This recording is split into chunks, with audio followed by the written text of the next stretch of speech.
Changing your primary device on MasterClass for Teams is a straightforward process. Follow these steps to ensure a smooth transition. Step 1. Log into your account. Access the MasterClass for Teams platform by logging in with your credentials. Make sure you are using the device that you want to set as your primary. Step 2. Navigate to Account Settings. Once logged in, locate the Account Settings option.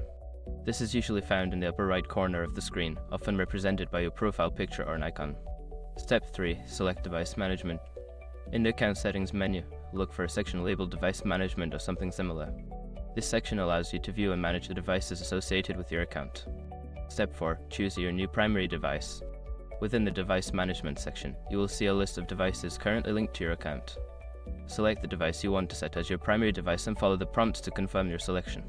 Step 5. Confirm changes. After selecting your new primary device, you may be asked to confirm the changes. Review the information and confirm to finalize the update. You should receive a notification indicating that the change was successful. By following these steps, you can easily change your primary device on MasterClass for Teams. Enjoy your learning experience on your preferred device.